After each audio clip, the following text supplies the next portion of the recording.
پھر اللہ نے حضرت زکریا کا واقعہ بیان کیا. وہ بھی ایک غم میں مبتلا تھے. وہ غم کیا تھا؟ اولاد نہیں تھی, پریشان تھے, ساری زندگی دعائیں مانگتے مانگتے مانگتے گزر گئی مگر اولاد نہیں ہوئی. بالآخر بوڑھے ہو گئے اور بالوں میں بھڑکنے والی سفیدی آ گئی. ایسی سفیدی جو بالکل بال بھڑک رہے ہوتے ہیں نا, سفیدی سے چمک رہے ہوتے ہیں, ایسی سفیدی. بیوی بانجھ بھی تھی اور اب بوڑھی بھی ہو گئی.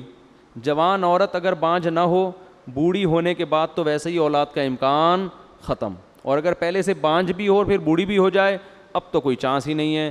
لیکن دعائیں اللہ سے مسلسل مانگ رہے ہیں. تو اللہ نے کیا فرمایا؟ اذ نادا ربہ, زکریا کو یاد کرو, انہوں نے اپنے رب کو پکارا, رب لا تذرنی فردن, اے اللہ مجھے تنہا مت چھوڑ. حالانکہ آپ کے تو ہزاروں شاگرد تھے, اولاد مانگ رہے ہیں اللہ سے. وَأَنْتَ خَيْرُ الْوَارِثِينَ, اے اللہ تو سب سے بہتر وارث ہے. فَاسْتَجَبْنَا لَهُ, اللہ فرماتے ہم نے ان کی دعا کو قبول کیا. وَوَهَبْنَا لَهُ يَحْيَىٰ, ہم نے گفٹ میں ان کو یحییٰ عطا کیے. پہلے ہی اللہ نے نام بھی بتا دیا. وَأَصْلَحْنَا لَهُ زَوْجًا, ان کی زوجہ کو بھی تندرست کر دیا, اولاد کے قابل بنا دیا. کیوں یہ عجیب کام کیوں کیا؟ اس لیے كَانُوا يُسَارِعُونَ فِي الْخَيْرَاتِ, فرمایا یہ خاندان ایسا تھا کہ یہ نیکی کے کاموں میں ایک دوسرے سے آگے بڑھنے کی فکر میں لگے رہتے تھے. انداز دیکھو قرآن کا. ہمارے خاندانوں میں کیا ہے؟ پیسہ کمانے میں ایک دوسرے سے اسپیڈ, ہر آدمی کوشش کر رہا ہے میری اسپیڈ اس سے کیا ہو جائے, صحت میں میری اسپیڈ اس سے زیادہ. جم میں جب جاتے ہیں تو ایک دوسرے کے ڈولے دیکھ کے کہتے ہیں کہ میرے اس سے, وہ جو ٹریننگ دینے والا ہوتا ہے اس سے کہتے ہیں, اشارہ کر کہتے ہیں اس سے ڈبل ہونا چاہوں, ڈبل 1-2 مہینے بعد مجھے اس سے ڈبل کر دو. کسی کی فٹنس دیکھ کے کہتے ہیں کہ اس کی کمر نظر تو آ رہی ہے, میری ایسی ہونی چاہیے کہ CID والے بھی تلاش کریں تو ان کو نہ ملے. تو ہم فٹنس میں, صحت میں, دولت میں, ان میں کیا کر رہے ہیں آگے.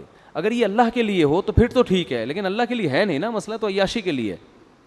تو اللہ فرماتے ہیں زکریا, ان کی زوجہ اور یہ جو خاندان تھا یہ نیکیوں میں, خیر کے کاموں میں ایک دوسرے سے آگے بڑھنے کی کوشش کرتے رہتے. حضرت شیخ الحدیث مولانا زکریا رحمۃ اللہ علیہ نے اپنی آپ بیتی میں لکھا ہے کہ ہمارے گھر میں اتنی عبادت کا ماحول ہے کہ ہماری بیٹیاں بہویں تلاوت میں ایک دوسرے سے مقابلہ کر رہی ہوتی ہیں.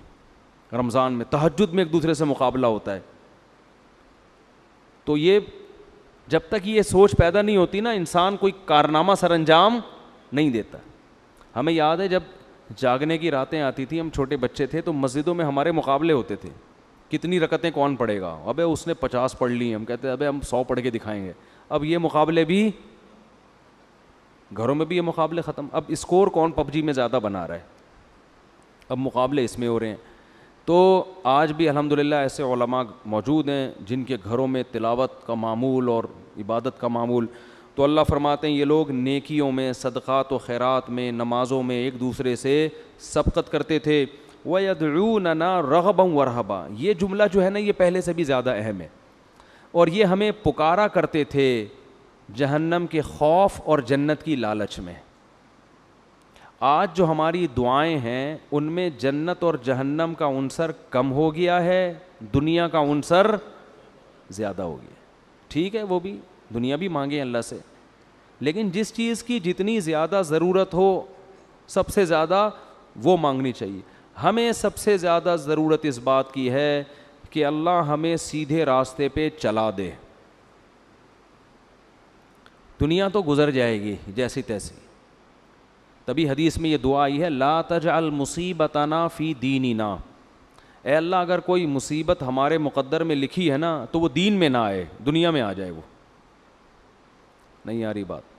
اگر اللہ کرے کہ کہیں مصیبت نہ آئے, لیکن اگر کوئی مصیبت لکھی ہوئی ہے, آنی ہی ہے, تو اللہ اس سے دنیا کا نقصان ہو جائے, آخرت کا نقصان نہ ہو, دین خراب نہ ہو ہمارا. کیوں؟ دنیا مسافر خانہ ہے بھائی, جیل میں بھی گزر جائے گی, ایک دن آئے گا. 1000 سال بھی عمر اگر ہمیں مل جائے نا وہ بھی ختم ہوگی. نوح علیہ السلام کی ہو گئی نا ختم, تو ہماری بھی ختم ہو جائے گی ایک دن. تو اللہ کہتے ہیں جنت کی لالچ اور جہنم کا خوف, یعنی راتوں کو اٹھ کے جو دعائیں مانگتے تھے اس دعا میں زیادہ عنصر کیا تھا؟ اے اللہ جہنم کی آگ سے بچا اور جنت کی نعمتیں عطا کر. پھر اس کے لیے عملی کوشش بھی کرے انسان.